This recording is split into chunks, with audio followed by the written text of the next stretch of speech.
Running fans, jumping fans, throwing fans, all around athletics fans. Welcome to Talking in Ovals.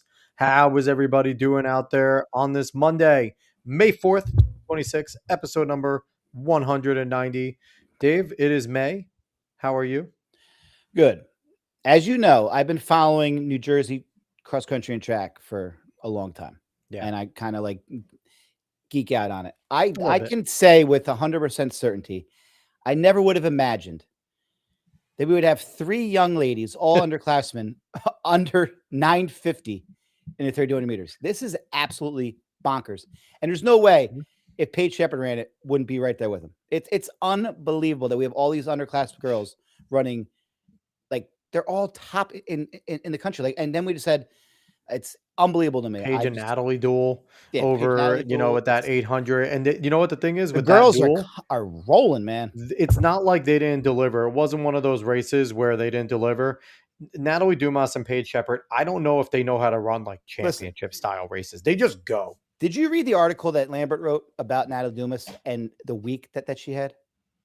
No. That she did like 8 races. She ran like 6 or 7 races in 4 days in 3 different states. It's mind-boggling. And then her last one was the national leading lead. No, the state leading lead. She ran like 58-point hurdles. It's remarkable.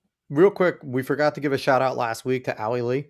She got the record 946. Incredible for her. She had it for about 5 days.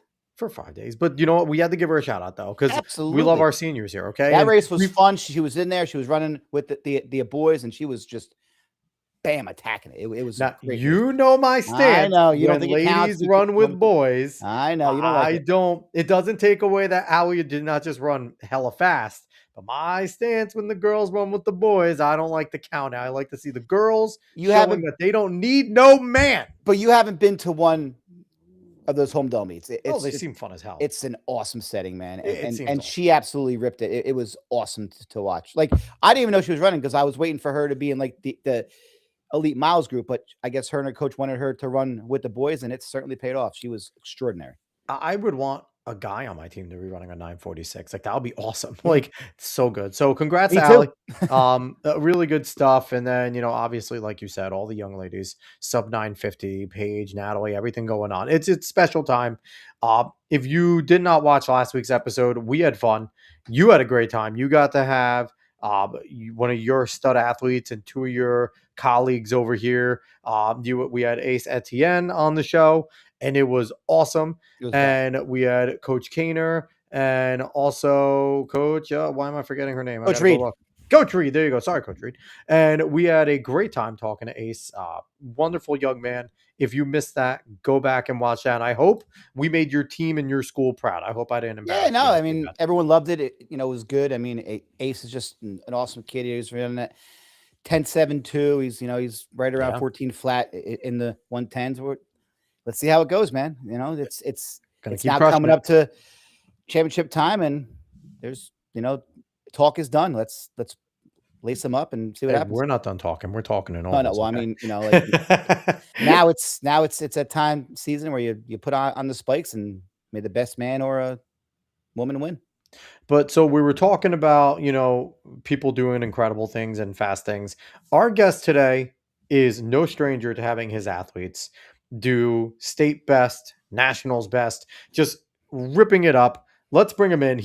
I consider he's our super fan right here. He's always in the comment section hanging out. Who's going to comment tonight? That's We what I got a want to know. bunch already, but we're pumped to bring him on.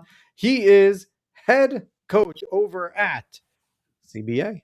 Coach Torchia, how are you? Gentlemen, how are you? I am doing well. It's about time. I've been threatening you for quite literally over a year that we would have you on this show. One thing I'll say, I don't think anybody threatens Coach Torchia. But we appreciate you coming on. Now, for those keeping score at home, Coach Torchia has decided to continue to do our show, even though he's not feeling amazing. So we appreciate that because Dave and I are babies. If we feel under the weather, we're like, oh, let's try and figure out another day. But no, Coach is tougher than Dave and me combined. So we appreciate you jumping on, Coach. I took some NyQuil, so if I fall asleep, we got to get going quick. Let's get it done. Let's get done. We got to go. Let's go. So quickly getting to some comments. We have over here, we have Liam Wheeler with the let's go. And now we have Lobster, Coach Torchia with the stars in the eyes. Finn Sheehan, is this sponsored by College Path app? We will get to talking about that in a bit. Alexis over here saying hi. K Fish saying who's hype? Alexis saying they're hype. So keep those comments coming. We appreciate it. But Coach, we are going to get right to the jump. We're going to start talking about you and a whole lot about you. So you know the drill already. You are a fan of the show. You know what I'm going to ask. You were a decathlete, but obviously that had to start somewhere. So when did you get the spark to truly pursue track and field?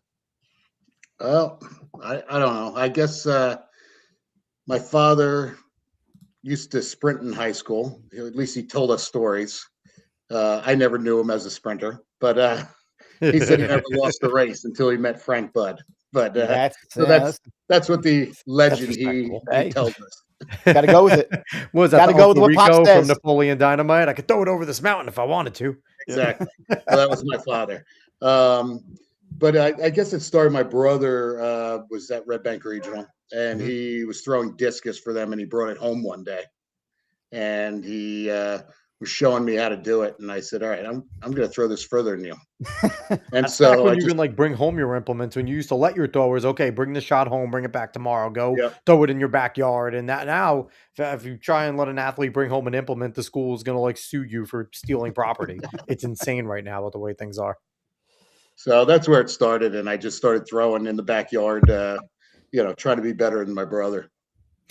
So how did I want to throw things also fit into, okay, let me run a mile, let me do some hurdles, let me try a pole vault? What made you interested in everything else? When did the decathlete factor come in? Well, I threw a lot in high school, shot, disc, jav. They'd ask me to pole vault once in a while or high jump.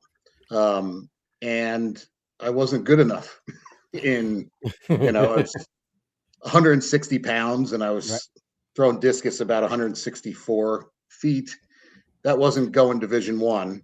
No. So I just put out a bunch of letters to college. Not bad for a 160-pound guy. 160 for 100, that's not bad at all. Yeah, but they didn't care. It was too little for the throw in college. Right. So a couple of people, I put out feelers for, I said, hey, I jumped 5'10", I've tried pole vault, and they're like, hey, we'd like to have you come out here.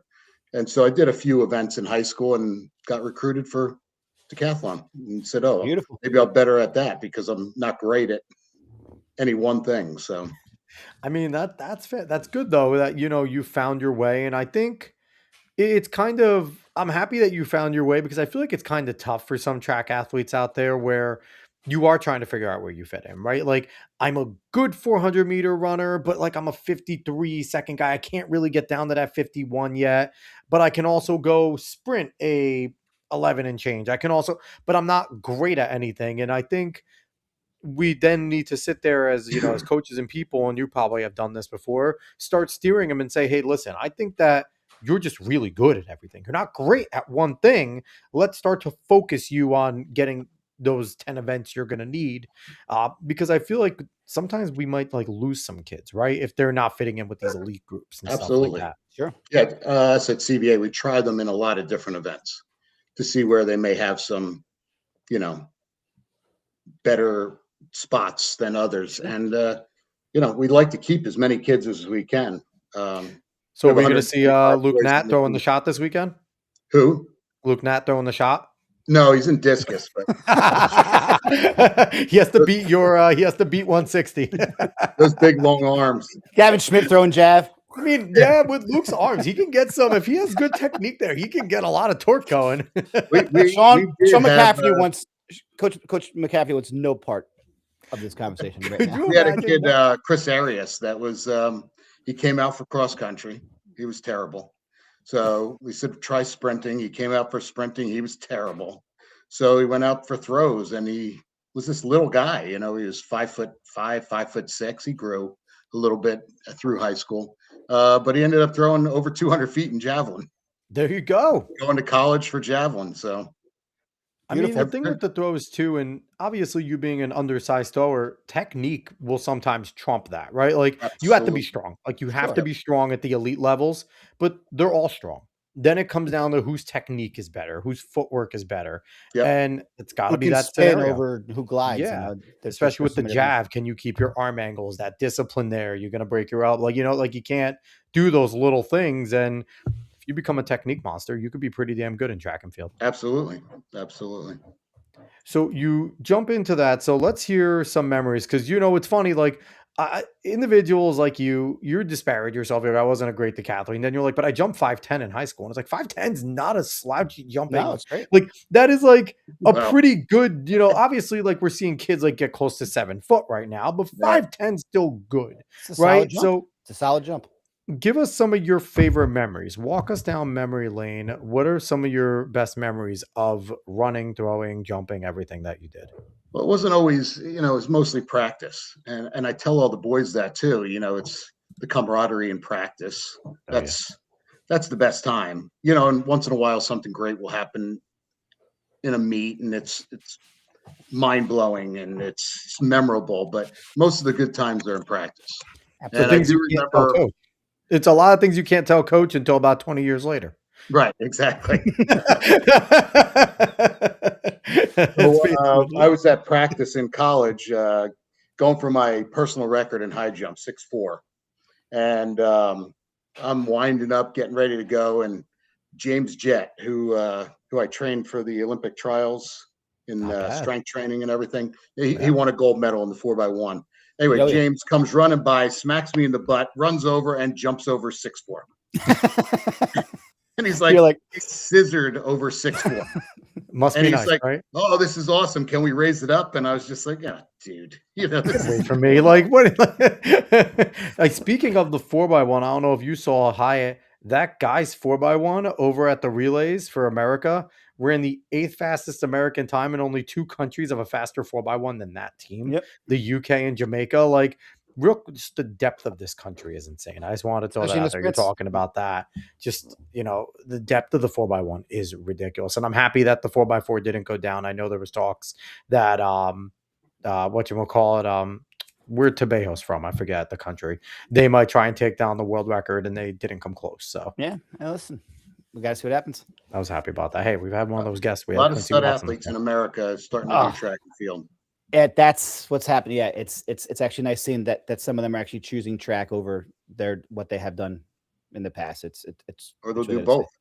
Yeah, listen, we had Ace on last week. He chose a college so he could play football and run spring track. That's so it's cool that there are some schools out there giving these kids some of those options that maybe in the past wouldn't have been. When I was at West Virginia, we had a lot of football players doing track. I used to throw with two football players, and then they came out and hurdled and sprinted, and it was all technique. Right? 1 or 2 in the country in football. So yeah. Well, you look at currently what is the top collegiate program. I think Arkansas has a few of their football players out there. Some of their top fastest guys. I know Alabama has a few guys out there. It's like the best programs do it. The best programs absolutely do it. So here's actually a good question from the chat. Lobster coming in here. I think this is for everyone. Would you rather run a 12-minute 3,200 for eternity or a sub 6,400 for eternity? What do you got, Coach? What do you think? I'm gonna Sub 60 for sub 400. 60. Absolutely. I mean, 12 minutes is. I mean, I would do sub 60, yeah, because 12 minutes hurts. After yeah. like going that slow hurts. Plus, like, Like, I mean, I don't think sub 60 and 12 minutes are on par. I think sub 60 is a little better than 12 minutes. But Weak question. yeah. You Come on, got lobster. people, you got Bring it people better. giving him pats on the back in the chat, and then Coach coming in showing us why he is great. Weak. Come with better. I expect better out of my chat. Anyway, So Coach, you go to college, you go to West Virginia, you're done competing. What did you get into education, or like how did you get into coaching, and what kind of was your first stop there on the coaching I train? studied exercise physiology. Okay. So I came out of college. I was training professional athletes and professional bodybuilders when I first came out. I designed a program called the Ironman Training System with Fred Koch and a couple other guys. And it was through Ironman magazine. And we trained professional bodybuilders, well-known names back then. And we used to do all their workouts, send them to them, and they used to come to us once a month. And I used to train them in the gym once a month. And then I was training a bunch of Olympic trial athletes. Only one made it to the Olympics. That was James Jett, but that's really freaking cool. Yeah, physiology was so cool. You were able to really get in depth with how the body works and what can make it faster or stronger or better. And nowadays they've learned so much more. I wish I was going to school now. It's mind-boggling now how far we've come, just like the average person and what they know now about training and diet. And absolutely, high school kids know so much. I learned something from our guys every single day. I mean, I came back to a coach after like 10 years off, and it was just a different world. It was like kids now are like knowing like they have to eat well. Like when I was in high school, we would just go to McDonald's because we didn't know any better. Like exactly. These kids now are they are locked in on sleep, on eating, on I protest whatever that supplement they still that they're should be taking. eating a little bit of McDonald's. Okay, kids still need to be kids. I'm telling you, man. But listen, it is all in, man. It is all in from freshman year. My only battle, and I know Coach Torchia is going to hate me saying this, there's zero money becoming a pro. I get it. If you are a football, baseball, basketball guy, I'm going to dedicate now because I'm looking at a few million later. And even if not, I'm making hundreds of thousands over in Europe. These kids they don't think that. They just want to be the best. They want to be the best they can. Be. So it's like they want to make the Olympics or the Olympic trials or the NCAA. Like, they don't care about getting paid. They just want to run as fast as they can do. So that's the old man in me. That's like, go get paid somewhere. You listen, go run CBA track for 4 years. Curmudgeon go run CBA track for 4 years. Go win some national titles. Go to college, but get your damn degree if you're a track guy, track girl. That is, make sure you have a good degree as well. Go run really fast. Go throw really far. All that. Just have a degree. So, Coach, what was your first parlay into coaching track and field, and how did you end up where you are now? So when I came out of college, Buddy Haynes, who's the AD at Middletown South, was the AD, I'd heard I was graduating, and so he asked if I would come be the head coach at Middletown South. And I was like, nice. I don't know about head coach. I don't, I'm sure there's paperwork and stuff. I don't know how to do that. He goes, don't worry, I got you covered. And so Pete Bruno, Billy Bruno's brother, was my assistant coach and did all my paperwork for the first year. Nice. Yeah. And he was fantastic. He's the AD, I think, at Howell right now. And if anybody doesn't know, the paperwork back then when we had dual meets, having to call the newspaper, having to call everything, and like everything was done on paper. Now to enter meets, you just like, do. It's such an easier process now. I mean, it was just cross country, just the fact of like getting cards. You have to hand your card in your coach, and they got to write everything down. And like you wouldn't know the results for an hour. Right. And you're buying the newspaper and clipping the newspaper so you have all the stats. And I remember being handed the cards by the coach. Yeah. And as the athlete, here, take your card, go bring it to the table. You have to check in. Now you'll see every coach at a meet like 2 minutes after the event, like, come on, why is it not up yet?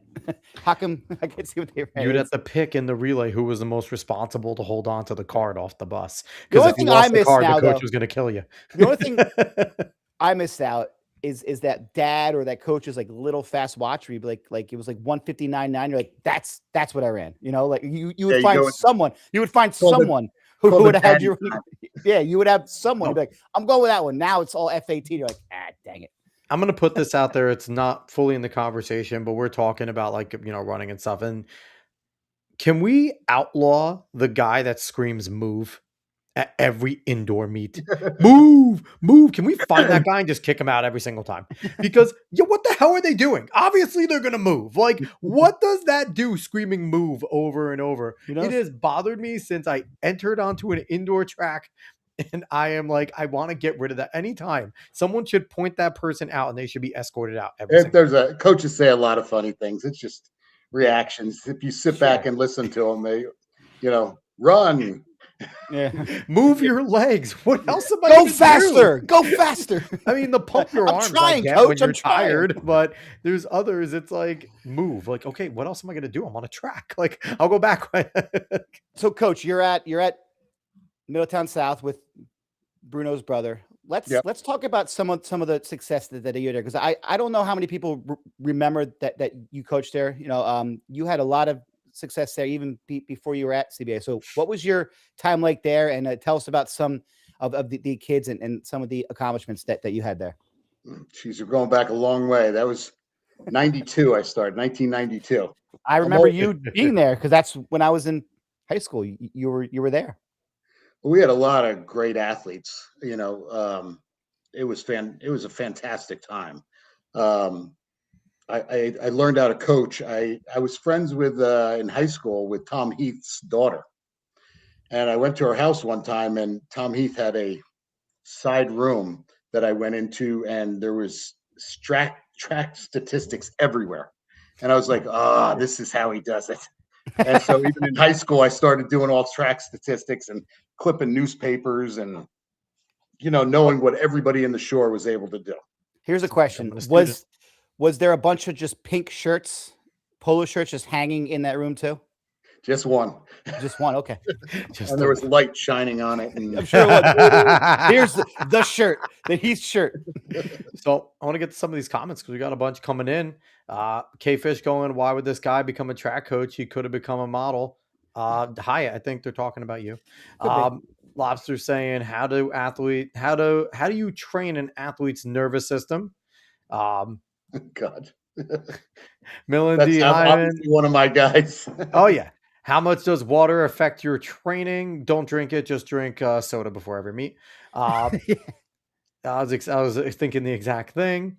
I think this might be a real one. Finn Sheehan, when did the blue board tradition start at CBA? I didn't know about this. What is that tradition? Okay. So in the track, we have at CBA, we have a separate building as our changing room, our locker room. It's called the track house. I think you guys have earned it. It's our own place. It's off from the main building, and you walk in and there's jerseys from all the colleges that the boys have gone to all around. That's awesome. It's a pretty cool place. That is cool. So, like when people come to open house, they go walking through that and they're like, oh, this place is pretty cool. But anyway, Sean McCafferty came up with this idea about, it was years and years and years ago. And he did it for about 1 year. It didn't work. He didn't continue it. I continued it. So we have a blue board that you put that we paint, and every time an athlete breaks 55 in the 400, their name goes up there.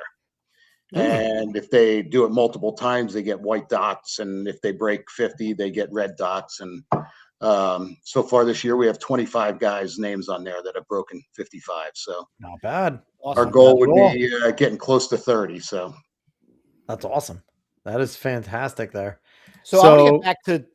I want to get to some. I want to get through these questions. Listen, when you got questions, you got to feed the people. HC Prod Booyah. Well, what is the best food to eat before a race? I don't know. Well, we at the pasta parties were always a thing. People carbo load. I think you're talking about the day of, but yeah. I don't know. Day of, have a tradition. Don't eat too heavy. What are the benefits of Nike windbreaker? I'm not going to ask that. Liam Wheeler, Coach Torchia, any thoughts on the track phenomena, finishing and breaking 50 in the 400 meters? Yeah, that's one of my 4x4 guys broke 50 at Penn Relays in the relay. Awesome. So we Good have for him. two under 50 right now. We're trying to get 5 under 50 by the end of the season, and they're all underclassmen. So that's fantastic. They're all Lobster. coming. What do you think the best lane to start a sprint event? On the turns, outside the better. Yeah, I like 5. Grayson 4-17. Will Owen Pasque be breaking 45 in the 400 meter by his senior year? Hopefully. He's a freshman of ours. He ran 51.2 the other day as a freshman. All the time. Not bad. Stud. Millen D. Hyman, 159.9 sounds like Landon the Phenom Valentine to me. He's a freshman for me as well. Would you want to shout out Alexis? Here's your shout out. What's going on? Let's see. Any other? You guys are coming in with a lot of stuff. We're going to get back to the show though. So what I want to do is I want to start talking a little more about CBA, because obviously what you have done there with Coach Heath, Coach McCafferty, all the, Coach Bennett, all of you over there, and anyone that's helped, the program that you guys have built there is obviously, something to be reckoned with, not just statewide, but nationwide. But again, CBA has been great for a long time, but we have on our, sleuths of the past with Lyle Smith and Jim Lambert, and they remember times before CBA was like this dominant powerhouse, right? Always really good, but not what they are now. So what has gone into start keeping this juggernaut going, and how you guys have changed and flowed with the changes in the sport? Well, CBA's always been a distance powerhouse, still is. Yeah. But when I was at Middletown South in '96, we beat CBA in a dual meet. In track and field, not cross country. They still haven't lost in cross country, and they hadn't lost in 35 years. So Heath started begging me to come over to CBA. So I eventually came over, and my goal, and I told him this, was to make CBA known as a track and field program, an overall program where it's known for its sprinters and its jumpers and its throwers, not just its distance runners. I'm glad it's known for its distance, and it should be. They've earned it. The distance runners are total studs, and Coach McCafferty does an incredible job. Yeah, with the cross country team and the distance guys during track. But I do want it to be known as a total program. I want to win state championships and counties and conference in track and field, where, it was far and few between that we were winning state championships in track. We were winning them in cross country, but, it would be every couple of years we'd win it in track. But I wanted to turn it around and become a total powerhouse track program, and with all events, and win championship every year. I got to say, it's truly, like when you think CBA, you think distance prowess, distance runners, but I can't think of the last time CBA didn't run 322 in the 4x4 or have guys in the pole vault. Or, last year you guys were ridiculous in the shot put. You had 3 kids over 58 or something like that. It was crazy, So you're right. I think that you guys have certainly built a good tradition, not just in distance. Now, I don't know if they'll ever not be known as a distance school, because it's just so insanely good, not just that, because I think people don't realize that, yes, CBA gets some talented kids, but look at where those kids are when they graduate compared to where they're freshmen. The improvement that they have is extremely impressive, and I was one of those kids in high school, hated CBA. Hated them because, why? Couldn't beat them, But now, as I've gotten older, the hate has turned to such respect. Watching what you guys do, watching you guys at meets, watching in cross country, 30,000 fans there, all without shirts on, run up and down. You guys have built a powerhouse. You built a tradition, and it's not just in distance running. Like you guys win track meets. I think one of the best meets I was ever at last year was you guys against North in the Oh my indoor God, that short was so conference. fun. That meet was absolutely amazing, and it was Yeah. like just two different powerhouses going at it, and it came down to shop. It was just an absolute incredible meet. But that proved because they, to me, were a complete track team, and you guys were as well. It's just good to see that you guys don't just focus on Yeah, one thing, and that that was a great meet. I think we lost by a quarter of a point or it, something, or half a it, point. it was Um, unbelievable. and I always it kills me. They beat us. They earned it. They did great. My 400 runner had the flu that day. Oh, Bianco, who by the way just It- ran a 47:12 or something in college, so he's doing great. pretty good. Uh, You know, it's funny too because like obviously I'm a public school guy too. I went to Manchester, and yeah, we always wanted to beat CBA. Like that was the goal. Like beat CBA, and obviously like in like the conference meet, it was like all the parochials, right? Like I didn't want Mondon either. Like I didn't like Mondon. They were one of our rivals, but I had to say like when I was there from '03 to '07, that group of distance guys were solid. Like I had no problems with. I think it was like Ben Harrell was there at that time, oh and yeah, Pearson Malaka, was there. He has Christopher was his brother, right? Chris Harrell was also yep, right. it's in the They were Navy now. really good. They were really good. Obviously, they were the friggin' monsters, 9 flat guys. Like they were insane. But they weren't. No one was mean. Like you know, there was times like kids were cocky and stuff, but the CBA guys weren't bad. I was fine with all the CBA guys. Now they're all nice kids. I wanted to beat them all, but it was like there was always this like, oh, they're jerks, and it's like, no, they're not jerks. Like they were fine. Like they were just competitors. Like I knew other kids that sucked that attitude wise, and they weren't from CBA. So I think you guys do a good job also having great young men as well there. Well, that's our goal. Our goal is to create better young men, good, strong Christian men when they graduate, and that's our goal. That's our number one goal is to have them better people than when they came in.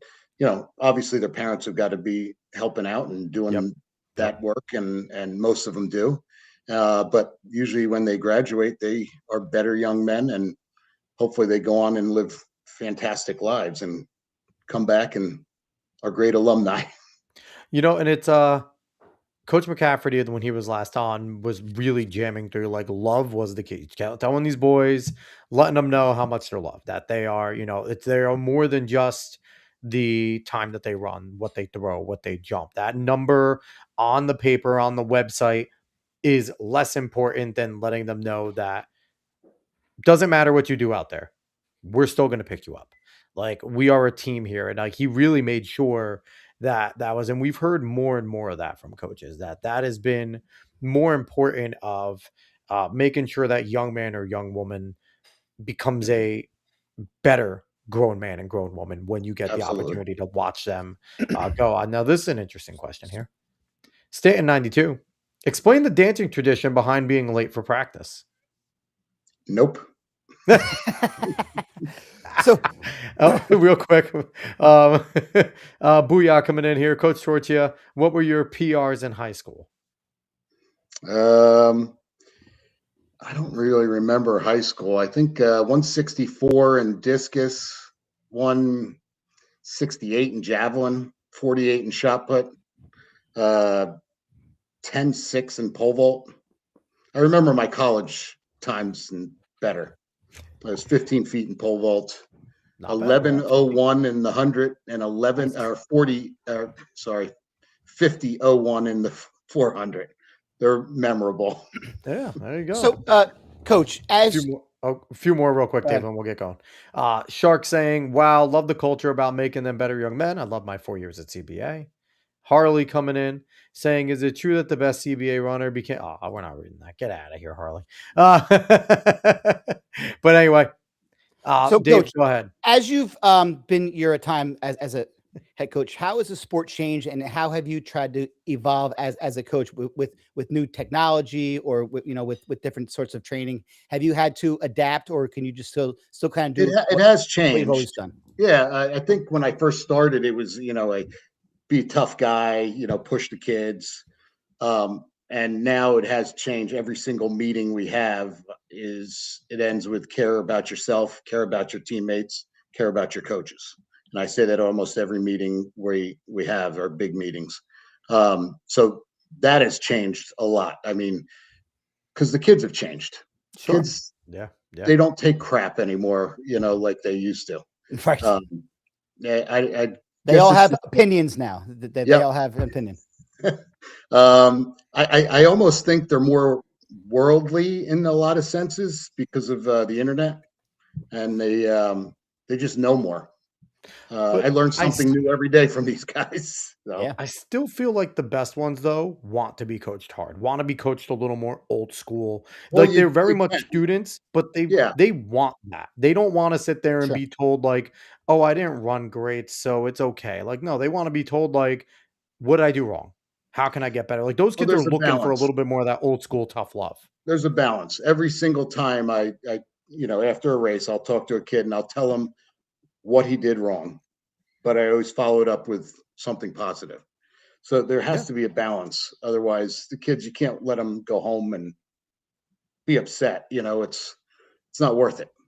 You want people to be positive when they're leaving and Yeah, thinking positive. my coach didn't always follow that that rule when I was in high school, but it was a whole different era then. Lobster coming in saying the brotherhood at CBA is so nice and truly proves a bond between teammates there. And I think you do see it too, right? I think you see it, all throughout with all the team and everything going on there. So yeah, no, I love that. And I love hearing that too. Like, again, I'm still a little more old school in my mental thinking. Like I'm not a coach, and maybe it's a good thing right now that I'm not a coach because I'm still a little bit You more would not old make it. school. No, my team would win state championships every year. But You'd have 2 kids on your team. and they would run every race and win them all. But yeah, no, it's a good shift. But I don't know. I also think kids are a little bit coddled nowadays too. But I think it Well, also comes in. I think it comes in waves too, right? I think we'll see it, in another generation. Maybe it'll go back to being a little bit different. Like it's things come and go. Things come and go. I at don't know. CBA, it's really a brotherhood. These guys spend a lot of time together. Yeah, It's does help that if it's you all think boys about too. it, That we're helps. together for 3-4 hours every day and Yeah, all Sure. weekend yeah, long. So you have to create a good working relationship with the kids and the other coaches, to make sure things run smooth. Otherwise, nobody wants to be prickly and Sure. not feel comfortable being around yeah. one kid with the other kid, and luckily our kids are great with each other. They really are good guys to each other. That's awesome. That's all you could ask for too, and that makes it easier as a coach too, right? When there isn't these little conflicts or anything, and if there is, I can imagine any fires get put out pretty quickly, right? Because like you said, we are all here together, right? So let's get this figured out. So staying over Well, here, we what is have a your favorite lot of meet to kids coach at that. every year? I'm sorry. Go ahead. It says, what is your favorite meet to coach at every year? I generally, I know it sounds a little strange. States obviously is fantastic. Shore conference is great, but the freshman sophomore meets.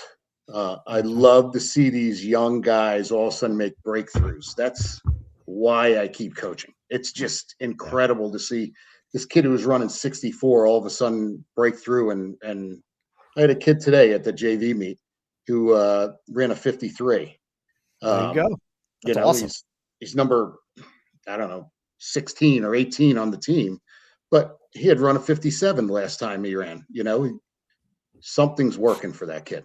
Yeah. But 53 also, like, yeah, he's 16, whatever he is on the team. But now, as you start to get that number down, you chop off pretty quickly, right? Because you're now in sights. Like, you're young, you're a JV kid, but like, you're in sight. You drop a few seconds, and now I'm really being considered for potentially jumping on a relay, right?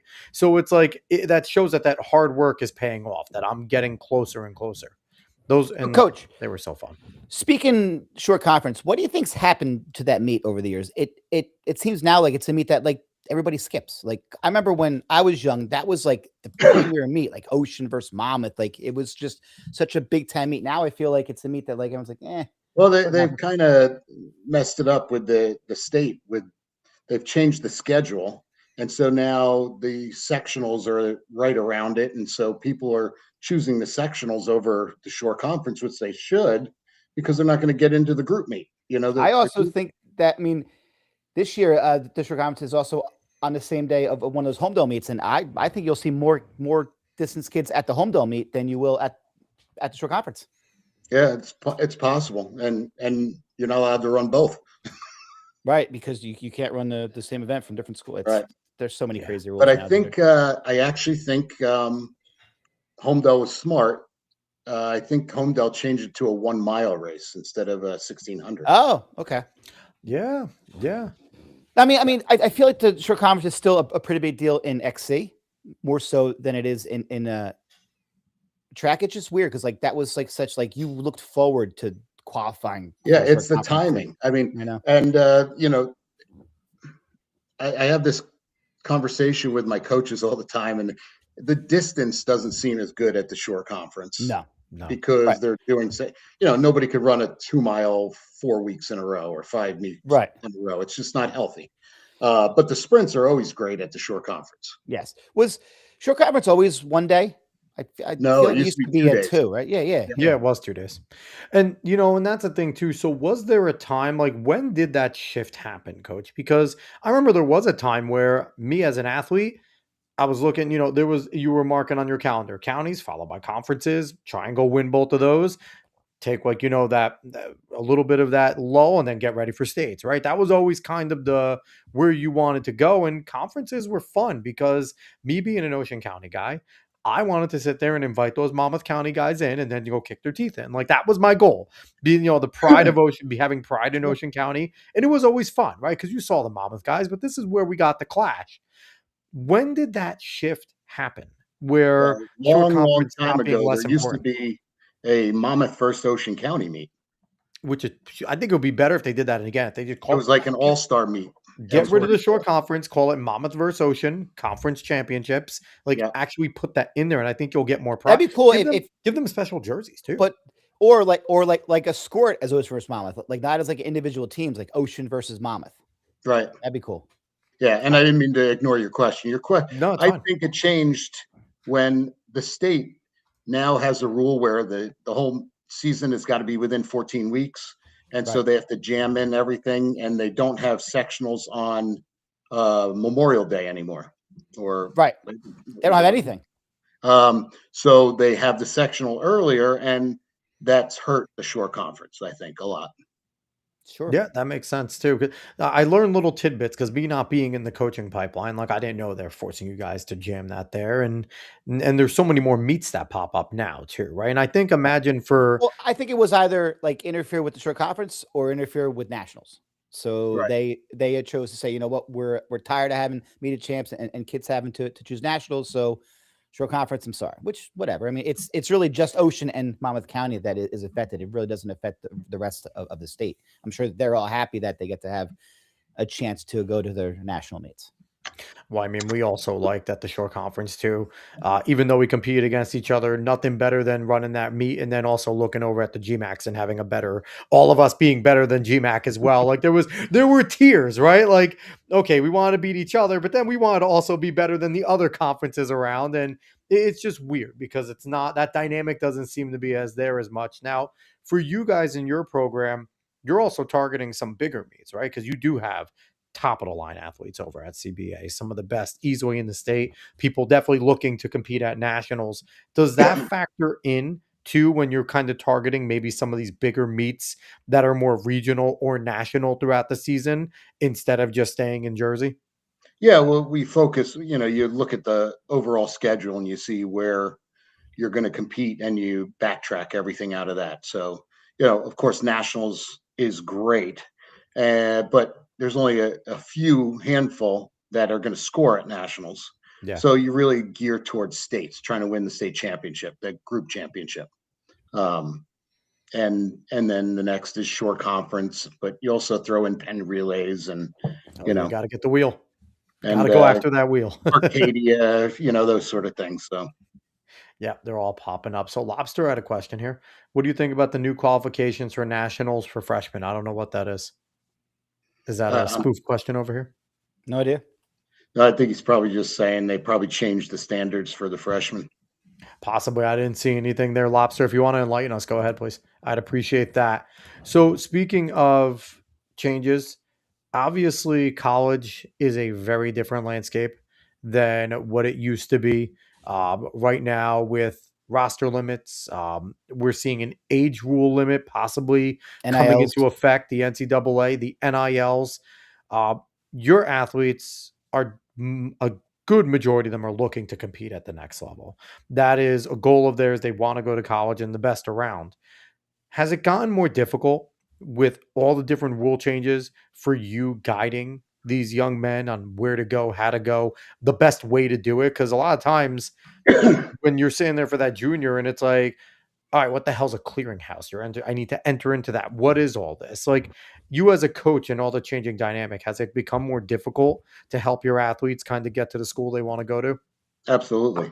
You never know what school's going to need what, and now they're limited. So I had one kid that wanted to go to Villanova, and that was his dream school. And so we called the coach, talked to the coach, and he said, "I'd love to have him, but I have too many 400 runners right now. I'm going to need him in 2 years, but I can't ask the kid to wait."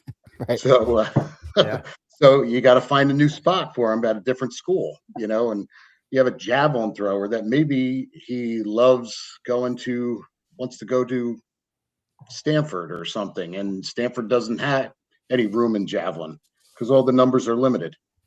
So you got to look where they're going to fit, and it's really difficult sometimes. So what we do is go to Patriot League schools.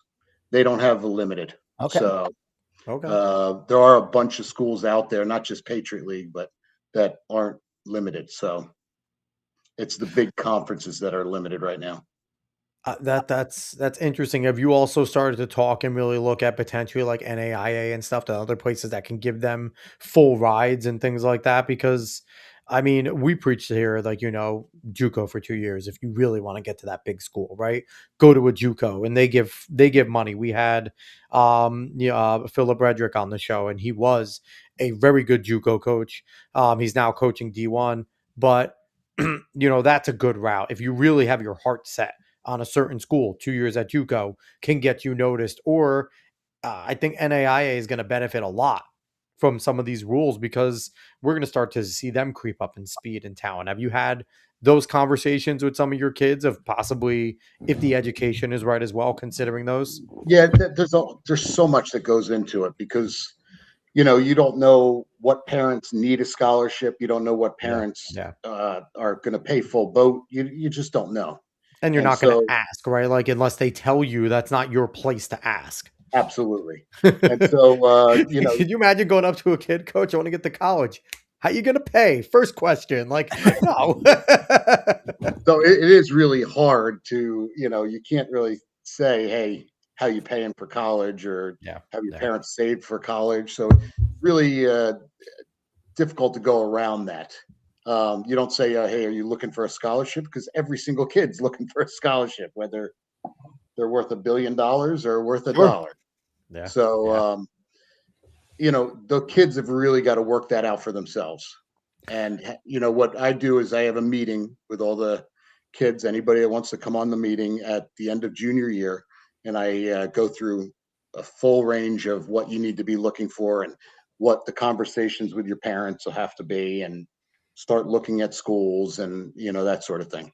So, Coach, speaking of this, you are the creator of an app that helps with this process. Can you kind of explain to us what you created and kind of how it works and what its use is?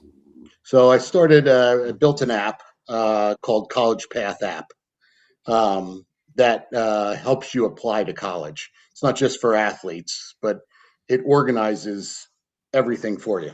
So, it tells you what to do, when to do it, when to start studying for SATs and all that stuff. There's calendar on there, which explains when to do things, and it will pop up on your phone. Hey, today is the day you need to go out and get some volunteer hours, or something like that. And it goes through that. Has a resume builder on there where it builds a resume for you. So it helps kids organize for college. I think that's so useful because I mean we've had kids on the show who just talk about like the pressures and the not knowing how to process all this stuff. So I think that's really cool. A lot of times the kids know, but the parents don't. True. This is a great app for the parents to be backed up and know exactly what they're supposed to be doing and reminding the kids to do, and and it helps out the parents. Sure. And I'm sure that the parents definitely appreciate that because it's way different than when I was, going to college. Everything's digital now. Everything's done online. So I think this is a very useful tool for anybody out there who's looking. And like you said, it's not just for your athletes. It's for any kid who's looking to go on to that next level of education. Yeah. So that's where you want to go. It helps them apply, basically.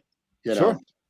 Tells them deadlines and things like that. And I think it's great. That's such a very useful tool. So we have the I feel like it's our championship season. What are some of your guys' goals to kind of finish out this year? I assume, as always, the expectation is to win groups. How do you guys feel that you guys are looking this year? And is there anything that we should look for out in particular from the CBA Colts going forward?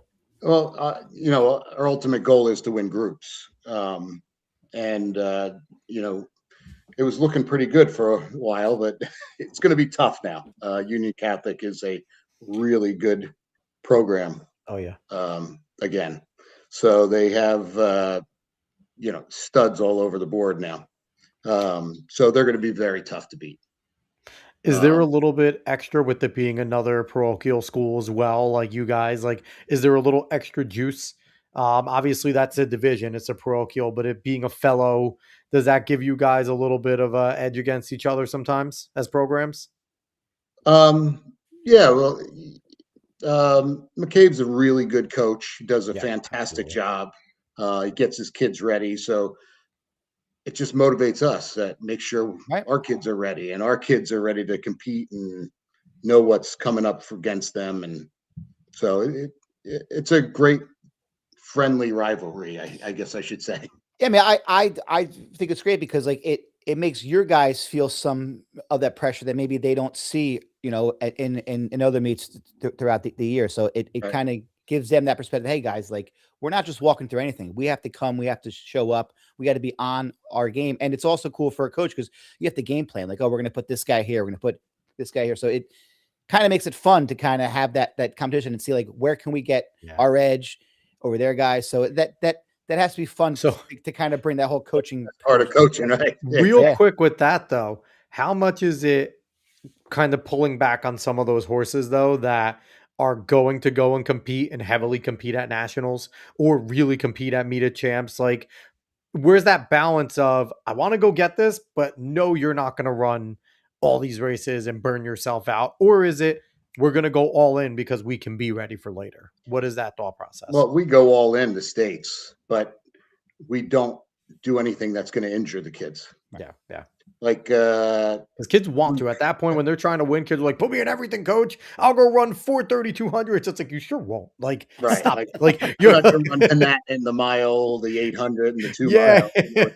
It's just not healthy for them. So, but we want to win. We're putting guys in the right places, and guys are doubling to win. Of course. But most people won't triple, and I don't know if anybody would quadruple, but that's just how our program works. We just don't do that. I think those days are gone for a lot of people, unless Natalie Dumas really might be. Yeah. And the sprinters can get away with it a little bit more. You're 1, 2. Yeah. If you're long jump, triple jump, hurdles. Yeah, they can get away. Yeah. But your distance, absolutely. So I want to get to some of these questions because chat, you guys have been awesome. Killian Parker, I don't know if this is legit. CBA to Bucknell pipeline. Is there a pipeline there? This has come up twice. I don't know. We've had a lot of athletes go to Bucknell. Bucknell's a fantastic school. Great school. It's just my daughter's there. Oh, nice. She's a multi-eventer there. She's a bison. She got injured. How is it getting to go on that friggin' track? That's a gorgeous facility over at Bucknell. It is beautiful. Indoor facility is very nice. Yeah. They do a great job, but it's the sweet spot. Our boys love to go Ivy League, but if they can't go Ivy League, you go one step down. I Yeah, call it like a baby Ivy. sure. And so All we've those had Patriot schools. like 20 athletes go to Bucknell in the last, I don't know, 12, 15 years. It's a great school, so One there's of my nothing wrong assistant with that. coaches, Connor Lunny, went to Bucknell. Yes, he did. There you go. Yep. I will There's say, a guy there, who I don't think gets there's a school that now enough. has a track that you Ma- guys can start, directing more. Marist. We can use some No, CBA guys over We at have one Marist. going to Marist this year. There we go. Hey, I was there with Kyle Havard. Kyle Havard was my teammate. Oh, I'm sorry. Coach Lunny I love Kyle. does a great job too. Yes, he's Coach at all his Lunny, meets. awesome. I feel like he's a guy who kind of goes under the radar. Like you always see him talking to the kids. So like, what is it like having? Because people just kind of notice you and Sean, but you have some great. Well, we got to get Coach Lunny and Coach Bennett on the show as well. Some great assistant coaches too. So Absolutely. what is it like? Every single one of my coaches could be a head coach. Sure. Lunny was a head coach at Yes. Trinity before he came back home. You guys jump coach is fantastic too. Yeah, that's Jarrett Sanderson. He's one of my best friends. He is an incredible person and a really good jumps coach. The kids totally respect him. He's just cool. Yeah, he is. He's just cool. You can tell he just has that like cool aura about him. Yeah, exactly. He has the effect. You talk to him. He's always calm. He's always cool. He's always collected. But never has a bad thing to say. No, I'm awesome. I'm over at that vault, and you could just tell that like those kids really listen and they kind of respect him. But I think that whole thing comes from like you and Sean. Like you guys have built this powerhouse, and like kids want to run fast, and kids want to go there. Like so, I think that's something that you guys have that is really, really cool. That like at a public school, we get a lot of kids who come in with never running before. So it's like it's same with us. Different. Yeah. But it's just cool. Like it's just cool knowing that like it's not just you and Sean. Like there are other people there. Well, the other guys are great. So we have meetings, and Andrew Cusick, who's our throws coach, and Sean McCaffrey's the distance coach. So we all sit down, and they all want different athletes, and hey, this guy would be great here, and so but we work really well together. And I mean, you have to. We're like married couples. We've been together, for so long, and we spend so much time together. See, like I'm not sure that the average fan knows like how much time that you spend with your other coaches. If that relationship isn't solid, like kids will feel like it can cause chaos in the whole program. So maybe you could just speak upon how important that relationship is with the other coaches going forward, and how much that the kids know, like how important that the coaches are absolutely important. The kid, if there's a rift or there's issues, the kids pick up on it. They'll know. So, I mean, if you want everything to run smooth, you don't have to agree with everything. We don't always agree, but we banter back and forth about track issues, and we all have the same goal. We all want to win a state championship. We all want to, track nerds like to banter. Exactly. Well, but what I've noticed, at sometimes it's never negative banter. It's like, hey, like I think this kid should run this. No, I think this kid should run this. So it's kind of like we might see things differently in where we think that we could score points, but it's all for the goal of winning. Yeah, absolutely. And it's a great thing because I'll do the stats on the paper, and I always do worst case scenario. Oh, and they always laugh at me. All the other coaches are like, "Come on, are you kidding me? We're going to win by 50 points, and you have us winning by 8." Because you have to let those kids know that it's going to be close, so that they're motivated and that they're ready to go. Of course, yeah. I think there's also the understanding of the role within the coaching staff, right? All of your coaches understand what their role is, and I think that's big because if you model that for the kids, it makes it easier for the kids to see, like, okay, I want to be this kid, but my role is this on the team right now. And if the coaches are all doing their jobs and they're not seeing one try to step over another, you guys are all you each do your roles, whether it's head coach, distance, throws, jumps, like it's just a good model for the athletes to see, like they know that, Coach Lonnie was a head coach, Coach Bennett, like everyone they could, but just because you can go be a head coach doesn't mean you want to assume that and take Coach Torchia's job. Like that, and I think that's a good thing that you guys have going there. Yeah, they're great. I stick my nose in everything, unfortunately, because I was a decathlete. Well, you're the head coach. You're allowed to.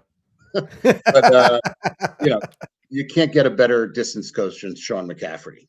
You can't get a better jumps coach than Jarrett Sanderson. Or Andrew Cusick in the throws. He's such an incredible motivator. The kids absolutely love him. And Lunny is so incredibly organized. He's basically our assistant AD. So awesome. He does so much crap work for me.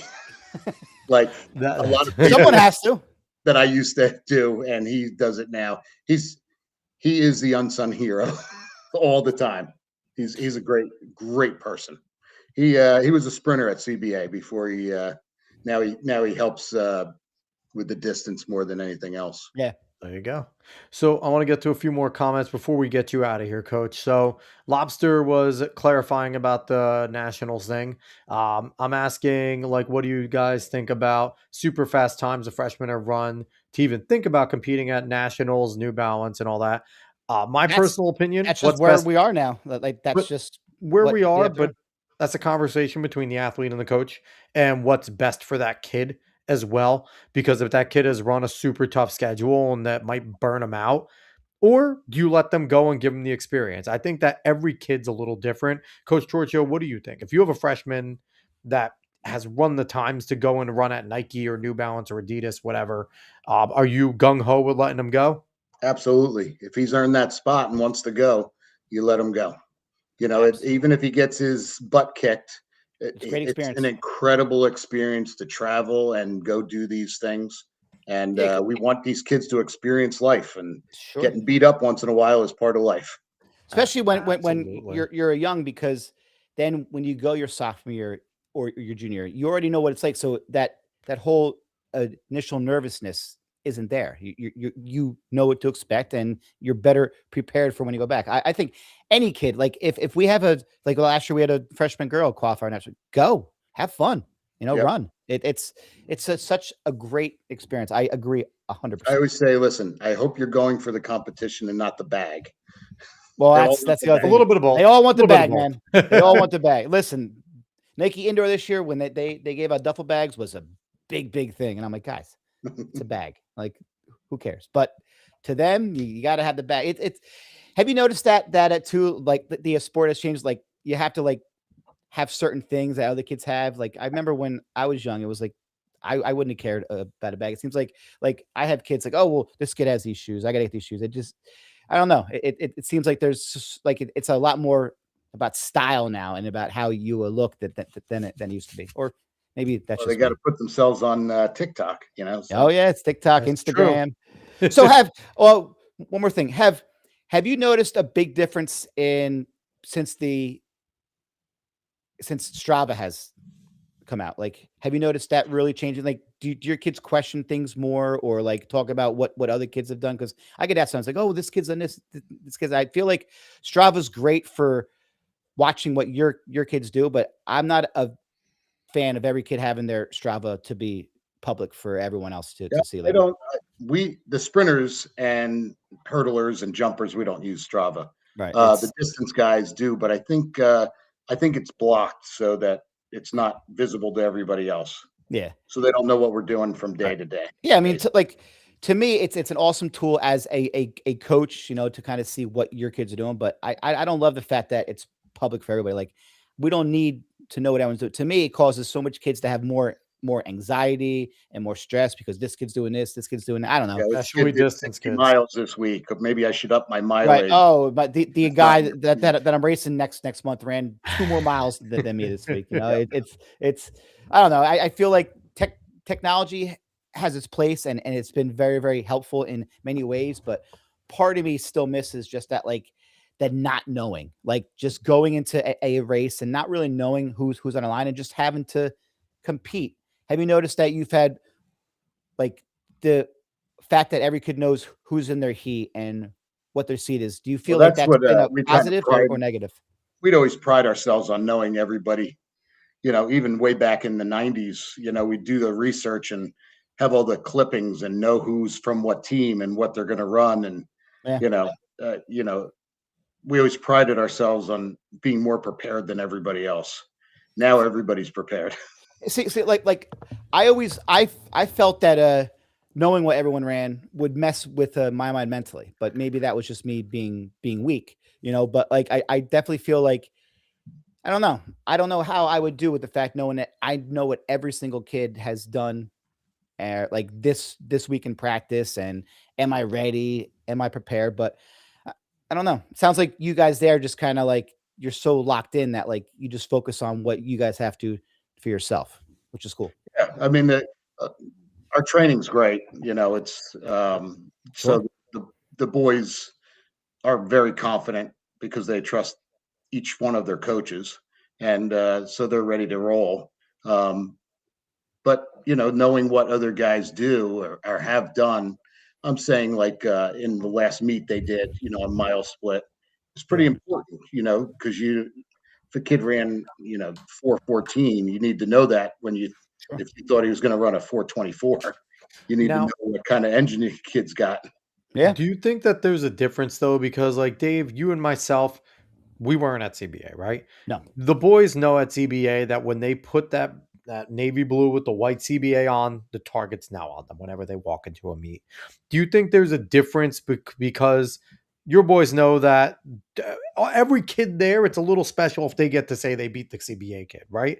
So do they have that little bit of confidence and wanting to represent the school that knowing all around doesn't matter? Like, yes, I know what everyone else is doing, but we're friggin' CBA, right? It's like being a Yankee. Like, I'm a Yankee. You know what I mean? Like, we're CBA. Like, is there kind of a little bit of that, not necessarily cockiness, but that confidence and that expectation? Well, they do have confidence. It's tried. We built it into them. We Sure. hope. Yeah. Yeah. But it's not about the individual. The individual, it's great, but we want to win a team title, and we want to do it with each other. We make sure in our team culture that the freshmen are involved with everything. It's tough to get that team culture in baseball or basketball Sure. because they're on different levels. Our freshmen are doing everything we're doing. They're Yep. with us all the time. We bring them to the state championship. We want them to show up to the bubble and cheer. So we want to make sure they're part of everything.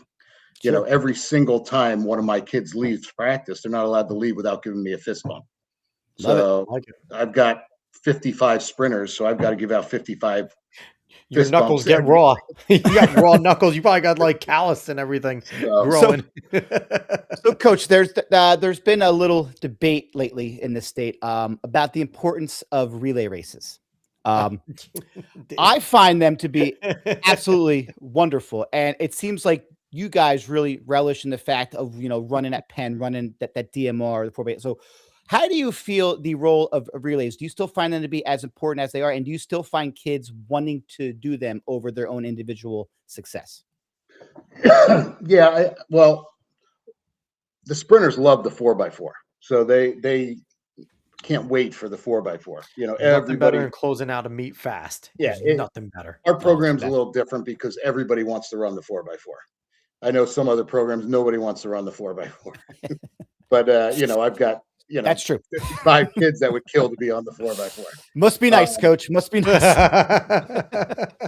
No, I'm like, where did everybody go? These kids are on the list. Where'd they go? Well, I wanted to break 50 in the 4x4 so bad because I knew I couldn't do it in the open in high school, but I had a friggin' shot in the 4x4, and that was my goal. Didn't get it. Of Got I mean, 50 but point. like, Got it's like 50 point. because like I still feel that these big time programs and these stud kids still want to be a part of their team's relays. Like I'm sure your distance kids love running at Penn, love running the DMR and There's a stuff. balance. There's a place for the relays where, Sure. like Penn relays, you want to go out Yeah. to Arcadia and run both. You run a 2 mile and you run a distance med, you run a 4x4, and you try to run the open 4. So there's a balance of everything.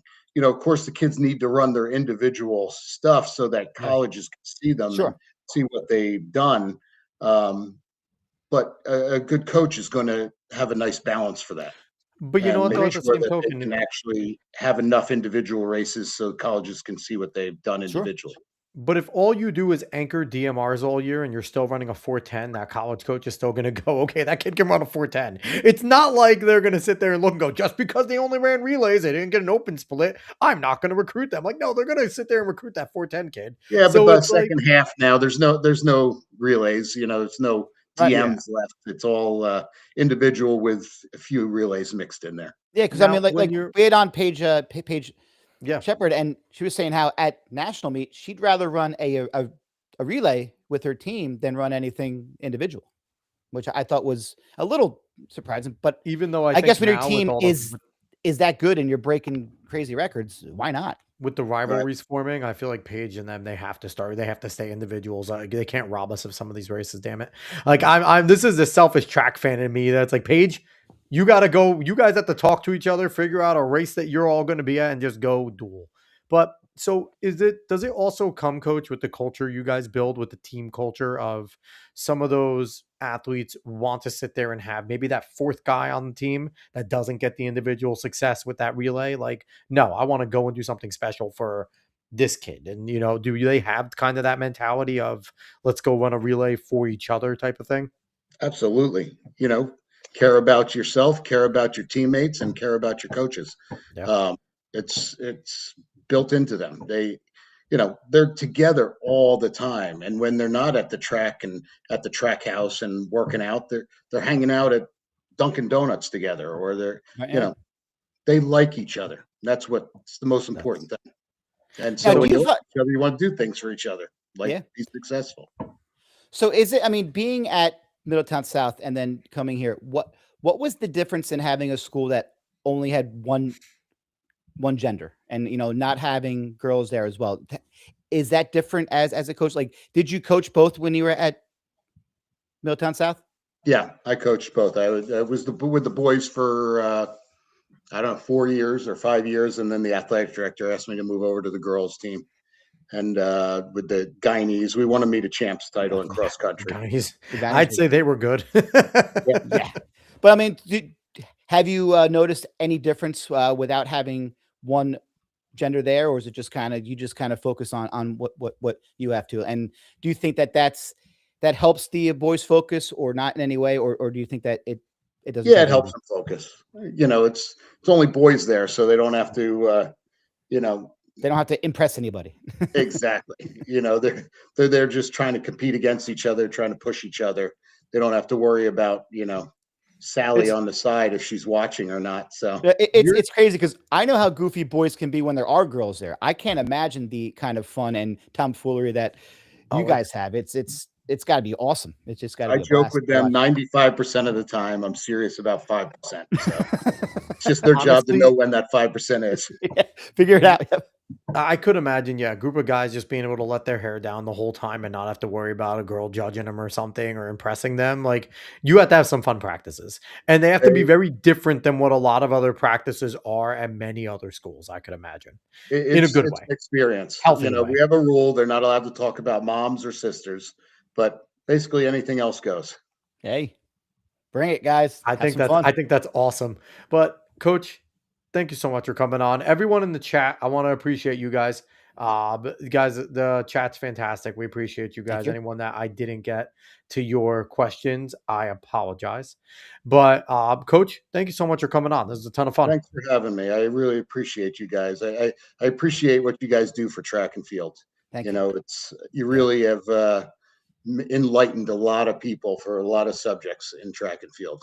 And people don't realize how there's so many people that do track and field, and grandmoms and moms and dads that never realized it, and now they have something to watch, and they have something. The short conference must have like 5,000 athletes competing in it. Sure. Yeah. It's bigger than any other sport, Yeah. than bigger than football, bigger than soccer, bigger than baseball. It's a lot of participants, and you guys put a light on it. I really Thank you. appreciate that. And we appreciate you being here every week. Like, we feel like it's a weird week when we don't get a Coach Torchia comment.